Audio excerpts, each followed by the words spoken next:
ಆತ್ಮೀಯ ಸ್ನೇಹಿತರೆ, ಎಲ್ಲರಿಗೂ ನಮಸ್ಕಾರ. ಎಲ್ಲರಿಗೂ ಜ್ಞಾನಲೋಕ ಯೂಟ್ಯೂಬ್ ಚಾನಲ್ಗೆ ಸ್ವಾಗತ, ಸುಸ್ವಾಗತ. ನಾನು ನಿಮ್ಮ ಪ್ರೀತಿಯ ವಿರೂಪಾಕ್ಷಿ ಮಾತಾಡ್ತಾ ಇರೋದು. ಸ್ನೇಹಿತರೆ, ಈ ವಿಡಿಯೋದಲ್ಲಿ ನಾನು ಕೆಲವೊಂದಿಷ್ಟು ಮಾಹಿತಿಗಳನ್ನು ಹಂಚಲಿಕ್ಕೆ ಇಷ್ಟಪಡ್ತೀನಿ. ಮುಖ್ಯವಾಗಿ ಸ್ಪರ್ಧಾತ್ಮಕ ಪರೀಕ್ಷೆಯನ್ನು ಬರೀತಕ್ಕಂಥ ಮತ್ತು ಸರ್ಕಾರಿ ಉದ್ಯೋಗದ ಆಕಾಂಕ್ಷಿಗಳಿಗೆ ಹಲವಾರು ಮಾಹಿತಿಗಳು ಗೊತ್ತಿರುವುದಿಲ್ಲ. ಗೊತ್ತಿಲ್ಲದೇ ಕೆಲವೊಂದಿಷ್ಟು ಸ್ಪರ್ಧಾರ್ಥಿಗಳು ಅಪ್ಲಿಕೇಶನ್ ಹಾಕೋದನ್ನು ಮತ್ತು ಹುದ್ದೆಗೆ ಪ್ರಯತ್ನ ಮಾಡೋದನ್ನು ನಿಲ್ಲಿಸಿರ್ತಾರೆ. ಸೊ ಹೀಗಾಗಿ ನಾನು ಕೆಲವೊಂದಿಷ್ಟು ಹುದ್ದೆಗಳ ಬಗ್ಗೆ ಸಂಪೂರ್ಣವಾದ ಮಾಹಿತಿಯನ್ನು ಕೊಡಲಿಕ್ಕೆ ಇಷ್ಟಪಡ್ತೀನಿ. ಸ್ನೇಹಿತರೆ, ಸರ್ಕಾರಿ ಉದ್ಯೋಗ ಅನ್ನುವುದು ಎಲ್ಲರಿಗೂ ಕನಸಿನ ಮಾತಾಗಿದೆ. ಹಾಗಾಗಿ ಪ್ರಸ್ತುತ ಕರ್ನಾಟಕ ಸರ್ಕಾರವು ಕರ್ನಾಟಕ ಅರಣ್ಯ ಇಲಾಖೆಯಲ್ಲಿನ ವಿವಿಧ ವೃತ್ತಗಳಾದ ಬೆಂಗಳೂರು, ಧಾರವಾಡ, ಹಾಸನ, ಕೊಡಗು, ಕಲಬುರಗಿ, ಮಂಗಳೂರು, ಮೈಸೂರು ವೃತ್ತದಲ್ಲಿ ಖಾಲಿ ಇರುವ 750 ಅರಣ್ಯ ವೀಕ್ಷಕ ಹುದ್ದೆಗಳಿಗೆ ನೇರ ನೇಮಕಾತಿ ಮೂಲಕ ಭರ್ತಿ ಮಾಡಲು ಅಧಿಸೂಚನೆ ಹೊರಡಿಸಲಾಗಿದೆ. ಇದರಲ್ಲಿ ಉಳಿಕೆ ಮೂಲ ವೃಂದ 700 ಹುದ್ದೆಗಳು ಮತ್ತು ಕಲ್ಯಾಣ ಕರ್ನಾಟಕ 50 ಹುದ್ದೆಗಳನ್ನು ಒಳಗೊಂಡಿದೆ. ಹಾಗೆಯೇ ಭರ್ತಿಯಾಗದೆ ಉಳಿದಿರುವ 25 ಅರಣ್ಯ ವೀಕ್ಷಕ ಹುದ್ದೆಗಳಿಗೆ ಅಧಿಸೂಚನೆ ಹೊರಡಿಸಲು ತಯಾರಿ ನಡೆಸಿದೆ. ಅಂದರೆ ಒಟ್ಟು 775 ಹುದ್ದೆಗಳಿಗೆ ತಯಾರಿ ನಡೆಸಲಾಗಿದೆ. ಸ್ನೇಹಿತರೆ, ಈ ಹುದ್ದೆಗಳಿಗೆ ಅರ್ಜಿಯನ್ನು ದಿನಾಂಕ 1/8/2026ರಿಂದ 31/8/2026ರವರೆಗೆ ಆನ್ಲೈನ್ ಮುಖಾಂತರ ಅರ್ಜಿ ಸಲ್ಲಿಸಬಹುದು. ಅಂದರೆ ಆಗಸ್ಟ್ 1ರಿಂದ ಆಗಸ್ಟ್ 31ರವರೆಗೆ. ಸ್ನೇಹಿತರೆ, ಒಂದು ಗಮನಿಸಬೇಕು, ಆನ್ಲೈನ್ನಲ್ಲಿ ಮಾತ್ರ ಅರ್ಜಿ ಹಾಕಬೇಕು. ಅರ್ಜಿ ಸಲ್ಲಿಸಿದ ನಂತರ ನಿಮಗೆ ದೊರಕುವ ಪ್ರತಿಯನ್ನು ತಮ್ಮ ಬಳಿಯೇ ಇಟ್ಟುಕೊಳ್ಳಬೇಕು. ವಿಶೇಷ ಸೂಚನೆ ಏನೆಂದರೆ ಸ್ನೇಹಿತರೆ, ಒಮ್ಮೆ ಅರ್ಜಿ ಸಲ್ಲಿಸಿದ ನಂತರ ಅರ್ಜಿಯಲ್ಲಿನ ವಿವರಗಳನ್ನು ತಿದ್ದುಪಡಿ, ಸೇರ್ಪಡೆ ಮಾಡಲು ಅವಕಾಶ ಇರುವುದಿಲ್ಲ. ಅಂದರೆ ಇದರ ಅರ್ಥ, ಅರ್ಜಿ ಹಾಕುವಾಗ ಜಾಗರೂಕತೆಯಿಂದ ವಿವರಗಳನ್ನು ತುಂಬಬೇಕಂತ ಹೇಳಲಾಗಿದೆ.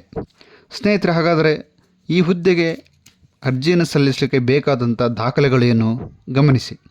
1. ಜನ್ಮ ದಿನಾಂಕ ದೃಢೀಕರಿಸುವ ಪ್ರಮಾಣಪತ್ರ. 2. ನಿಗದಿತ ಶೈಕ್ಷಣಿಕ ವಿದ್ಯಾರ್ಹತೆಯ ಪ್ರಮಾಣಪತ್ರ. 3. ನಿಗದಿತ ಜಾತಿ, ಪ್ರವರ್ಗ, ಗ್ರಾಮೀಣ ಅಭ್ಯರ್ಥಿ, ಕನ್ನಡ ಮಾಧ್ಯಮ ವ್ಯಾಸಂಗ ಪ್ರಮಾಣಪತ್ರ. 4.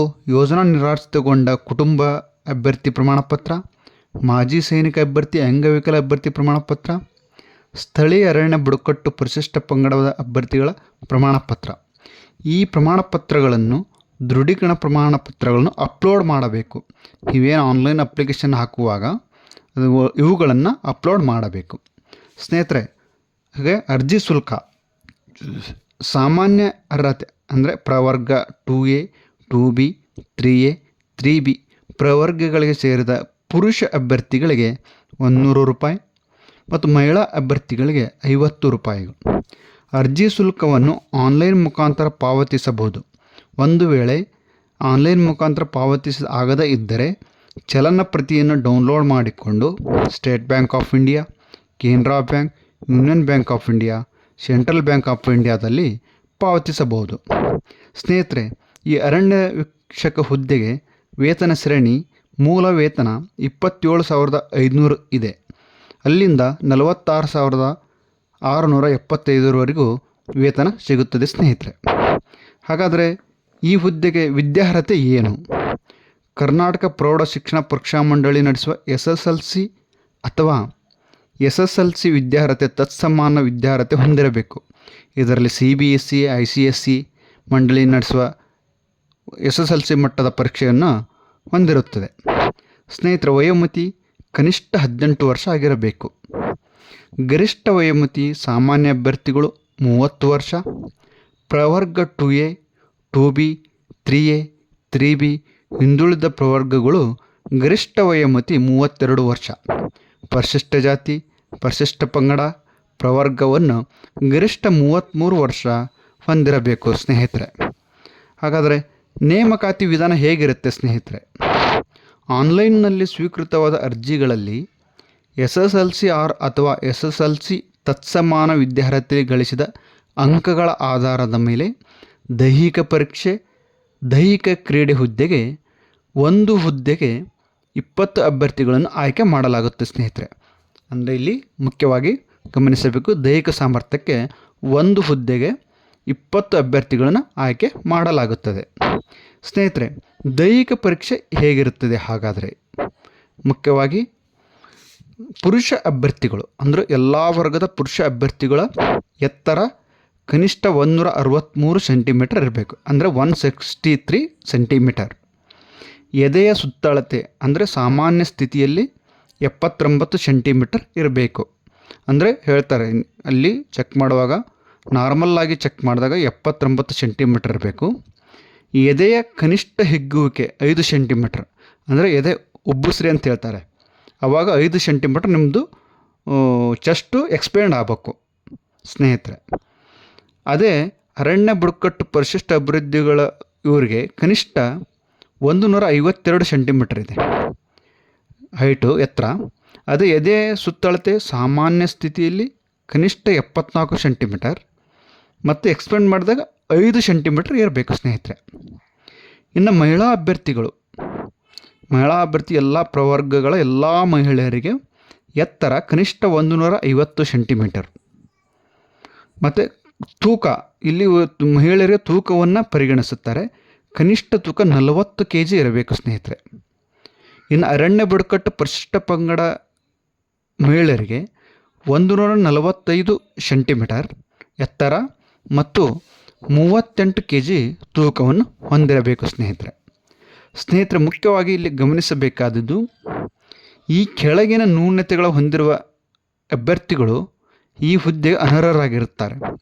1.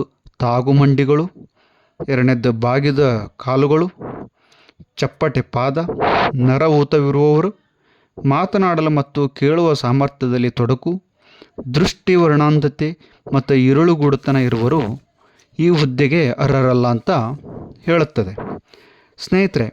ಹಾಗಾದರೆ ದೈಹಿಕ ತಾಳ್ಮೆಕ ಪರೀಕ್ಷೆ ಅಂದರೆ ಪುರುಷ ಅಭ್ಯರ್ಥಿಗಳು 1600 ಮೀಟರ್ ಓಟ ಅಂದರೆ 1600 ಮೀಟರ್ ಓಟವನ್ನು 7 ನಿಮಿಷಗಳಲ್ಲಿ ಓಡಬೇಕು ಆರ್ ಪೂರ್ಣಗೊಳಿಸಬೇಕು. ಮಹಿಳಾ ಅಭ್ಯರ್ಥಿಗಳು ಮಾಜಿ ಸೈನಿಕರು 1000 ಮೀಟರ್ ಓಟವನ್ನು 6 ನಿಮಿಷಗಳಲ್ಲಿ ಪೂರ್ಣಗೊಳಿಸಬೇಕು. ಇದು ಕಂಪಲ್ಸರಿ ಸ್ನೇಹಿತರೆ ನಿಮಗೆ.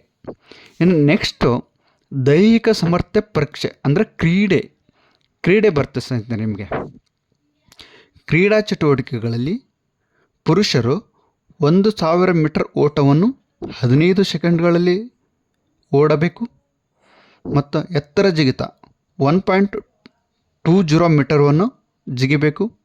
ಉದ್ದ ಜಿಗಿತ 3.80 ಮೀಟರ್ ಮತ್ತು ಶಾರ್ಟ್ ಪುಟ್ ಅಂದರೆ ಗುಂಡು ಎಸೆತ ಅಂತಿರಲ್ಲ ಅದನ್ನು 5.60 ಮೀಟರ್ ಎಸೆಯಬೇಕು. ನಂತರ 5A 800 ಮೀಟರ್ ಓಟವನ್ನು 2 ನಿಮಿಷ 50 ಸೆಕೆಂಡ್ಗಳಲ್ಲಿ ಓಡಬೇಕು ಸ್ನೇಹಿತರೆ.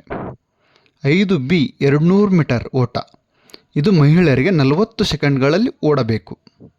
ಇನ್ನು ಮಹಿಳಾ ಮತ್ತು ಮಾಜಿ ಸೈನಿಕರು 100 ಮೀಟರ್ ಓಟವನ್ನು 18.5 ಸೆಕೆಂಡ್ಗಳಲ್ಲಿ, ಎತ್ತರ ಜಿಗಿತ 0.90 ಮೀಟರ್ ಅಂದರೆ 0.90 ಮೀಟರ್, ಉದ್ದ ಜಿಗಿತ 2.50 ಮೀಟರ್ ಉದ್ದ ಜಿಗಿತವನ್ನು ಜಿಗಿಬೇಕು. ಸ್ನೇಹಿತರೆ, ಈ ದೈಹಿಕ ಪರೀಕ್ಷೆ 5ರಲ್ಲಿ ಕನಿಷ್ಠ 3ರಲ್ಲಿ ಉತ್ತೀರ್ಣರಾಗಬೇಕು, ಅಂದಾಗಲೇ ನೀವು ಮುಂದಿನ ಹಂತಕ್ಕೆ ಕ್ವಾಲಿಫೈಡ್ ಆಗ್ತೀರಾ. ಸ್ನೇಹಿತರೆ, ದೈಹಿಕ ಪರೀಕ್ಷೆಗೆ ಹೋಗುವಾಗ ಹಾಲ್ ಟಿಕೆಟ್ ಜೊತೆಗೆ ಒಂದು ಗುರುತಿನ ಚೀಟಿಯನ್ನು ತೆಗೆದುಕೊಂಡು ಹೋಗುವುದು ಕಡ್ಡಾಯ. ಸ್ನೇಹಿತರೆ, ಇದು ಮುಗಿದ ನಂತರ ಕಡ್ಡಾಯವಾಗಿ ಪ್ರಾಧಿಕಾರದ ಮುಂದೆ ಹೆಬ್ಬೆಟ್ಟಿನ ಗುರುತು ಮತ್ತು ಸಹಿ ಹಾಕಿ ಬರಬೇಕು. ಹಾಗಾದರೆ ಸ್ನೇಹಿತರೆ, ಮೆರಿಟ್ ಈ ಒಂದು ಅರಣ್ಯ ವೀಕ್ಷಕ ಹುದ್ದೆಗೆ ಯಾವುದೇ ಪರೀಕ್ಷೆ ಇರುವುದಿಲ್ಲ, ಸ್ಪರ್ಧಾತ್ಮಕ ಪರೀಕ್ಷೆ ಇರುವುದಿಲ್ಲ. SSLCಯಲ್ಲಿ ಗಳಿಸಿರ್ತಕ್ಕಂಥ ಅಂಕಗಳ ಮೇಲೆ ಆಯ್ಕೆಯನ್ನು ಮಾಡಲಾಗುತ್ತದೆ. ಮೆರಿಟ್ ಅಂದರೆ ದೈಹಿಕ ಪರೀಕ್ಷೆಯಲ್ಲಿ ಪಾಸಾದ ಅಭ್ಯರ್ಥಿಗಳ SSLC ಆರ್ ತತ್ಸಮಾನ ಪರೀಕ್ಷೆಯಲ್ಲಿ ಗಳಿಸಿದ ಅಂಕಗಳ ಆಧಾರದ ಮೇಲೆ ಮೆರಿಟ್ ಪದ್ಧತಿಯನ್ನು ಸಿದ್ಧಪಡಿಸುತ್ತಾರೆ. ಒಂದು ವೇಳೆ 2 ಆರ್ ಅದಕ್ಕಿಂತ ಹೆಚ್ಚು ಅಭ್ಯರ್ಥಿಗಳು ಪಡೆದ ಒಟ್ಟು ಅಂಕಗಳು ಸಮನಾಗಿದ್ದರೆ ವಯಸ್ಸಿನಲ್ಲಿ ಹಿರಿಯರನ್ನು ಮೇಲಕ್ಕೆ ಪರಿಗಣಿಸಲಾಗುತ್ತದೆ. ಸ್ನೇಹಿತರೆ, ಇದಿಷ್ಟು ಅರಣ್ಯ ವೀಕ್ಷಕರನ್ನ ನೇಮಕ ಮಾಡುವಂಥ ಒಂದು ವಿಧಾನವನ್ನು ಹೇಳಿದ್ದೀನಿ. ಇನ್ನೂ ಇದಕ್ಕೆ ಹೆಚ್ಚಿನ ಮಾಹಿತಿ ಬೇಕೆಂದರೆ ನನ್ನ ಹತ್ರ PDF ಇದೆ, ಕಳಿಸ್ತೀನಿ. ಕಾಮೆಂಟ್ ಬಾಕ್ಸಲ್ಲಿ ಕಾಮೆಂಟ್ ಮಾಡಿ. ಸ್ನೇಹಿತರೆ, ನಾನು ಒಂದು ಹೇಳಲಿಕ್ಕೆ ಇಷ್ಟಪಡ್ತೀನಿ. ನೋಡಿ, ಉದ್ಯೋಗ ಸಿಗುವುದು ತುಂಬ ಕಷ್ಟ. ಯಾರೇ ಆಗಲಿ, MA ಆಗಲಿ, B.Ed ಆಗಲಿ, BA ಆಗಲಿ, BSc ಆಗಲಿ ಮಾಡಿದಂಥವರು ಬಡವರಾಗಿದ್ದು SSLC ತುಂಬ ಮಾರ್ಕ್ಸನ್ನು ತಗೊಂಡು ಅರಣ್ಯ ವೀಕ್ಷಕ ಅದೇನು ಹಾಕೋದು ಬಿಡಿ ಅಂತೇಳಿ ನೀವು ನೆಗ್ಲೆಕ್ಟ್ ಮಾಡಬೇಡಿ. ಮೊದಲು ನೀವು ಒಂದು ಜಾಬನ್ನು ಪಡೆದು ನಂತರ ಮುಂದಿನ ದೊಡ್ಡ ಹುದ್ದೆಗಳಿಗೆ ಹೋಗಲಿಕ್ಕೆ ಅವಕಾಶ ಇದೆ. ಒಳ್ಳೆಯ ಇಲಾಖೆ ಸ್ನೇಹಿತರೆ, ನೀವೆಲ್ಲ ಥರದಂಥ ಸಾಧನೆಯನ್ನು ಮಾಡ್ಬೋದು ಈ ಒಂದು ಇಲಾಖೆಯಲ್ಲಿ ಬಂದು. ಮೊದಲು ನಿಮಗೆ ಬೇಕಾಗಿರುವುದು ಆರ್ಥಿಕ ಭದ್ರತೆ. ಸೊ ಈ ಆರ್ಥಿಕ ಭದ್ರತೆಯನ್ನು ಬಲಪಡಿಸಲು ನೀವೆಲ್ಲರೂ ಅರಣ್ಯ ವೀಕ್ಷಕ ಹುದ್ದೆಗೆ ಅರ್ಜಿ ಹಾಕಿ, ಚೆನ್ನಾಗಿ ಪರ್ಸೆಂಟೇಜ್ ಆದವರು ಮೊದಲು ಹಾಕಿ, ಎಲ್ಲರೂ ಪ್ರಯತ್ನ ಮಾಡಿ. ಯಾರೂ ಬಿಡಬೇಡಿ ಅಪ್ಲಿಕೇಶನನ್ನು ಹಾಕೋದು.